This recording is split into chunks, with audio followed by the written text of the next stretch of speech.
3. Perkenalkan, nama saya Fathija Darana Isara dengan NIM di bawah sini. Perkenalkan, nama saya Rahmat Wijirianto dengan NIM di bawah sini. Perkenalkan, nama saya Muhammad Jafar Jamzami dengan NIM di bawah sini. Terima kasih.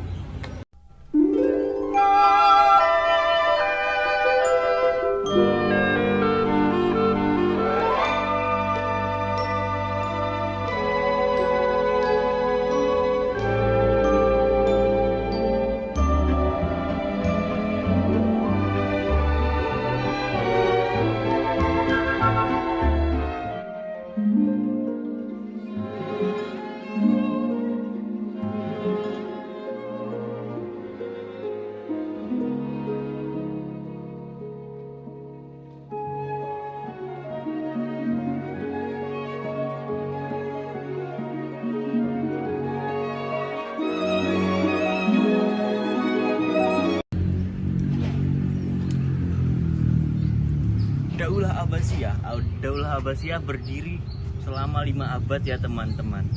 Didirikan pada tahun 132 Hijriah atau 750 Masehi, dan khalifah pertamanya adalah Abdul Abbas As-Soffah. Dan kemudian setelah menaklukkan atau setelah menjatuhkan dinasti Umayyah, maka Abdul Abbas As-Soffah mendirikan yang namanya Daulah Abbasiyah yang akan diterangkan oleh teman saya selanjutnya. Selanjutnya saya akan menjelaskan tentang masa periodisasi Daulah Abbasiyah. Fase awal, pada awal berdirinya Daulah Abbasiyah, mereka langsung memindahkan pusat pemerintahan ke Khorasan. Yang kedua, Persia memiliki pengaruh besar untuk Bani Abbas dari sisi ekonomi, sosial, dan politik. Pada masa ini, mereka tidak lagi melakukan peperangan. Yang selanjutnya fase kedua. Yang pertama, pada fase ini Daulah Abbasiyah mengalami kemunduran dan kehancuran yang terjadi. Yang kedua, terjadinya sogok-menyogok untuk mendapatkan jabatan. Yang ketiga, terjadinya desentralisasi. Yang keempat, banyak daerah yang jauh dari Baghdad memisahkan diri dan membentuk negara sendiri. Baik, selanjutnya penjelasannya akan dijelaskan oleh teman saya berikutnya.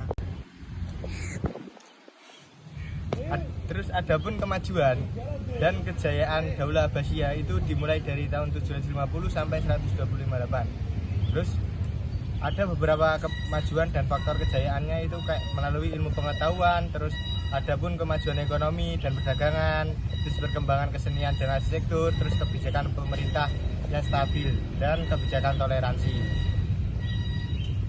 Terkait dengan kemajuan ilmu pengetahuan dan kebudayaan, Baghdad itu menjadi pusat keilmuan, menjadi pusat intelektual dunia pada masa itu, khususnya setelah berdirinya Baitul Al-Hikmah, yaitu rumah kebijaksanaan yang didirikan oleh Khalifah Harun Ar-Rasyid dan putranya Al-Ma'mun.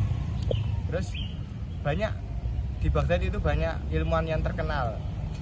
Kayak Abbasiyah itu melahirkan banyak ilmuwan besar seperti Al-Khwarizmi, terus Ibnu Sina, Al-Farabi, dan Al-Burni. Terkait dengan kemajuan ekonomi dan perdagangan, sistem ekonomi yang maju Abbasiyah mengembangkan sistem keuangan yang canggih, termasuk pengenalan bankir dan cek yang memudahkan perdagangan jarak jauh. Terus jaringan perdagangannya luas, terus kemakmuran pertanian. Adapun perkembangan kesenian dan arsitektur, seperti pada masa Abbasiyah berkembangnya seni arsitektur Islam yang khas, misalnya Masjid Agung Samara dan Masjid Agung Khairoun. Terus ada sastra Arab, seperti berkembang pesat dengan munculnya sastrawan seperti Al-Jaiz dan Al-Mutanabbi.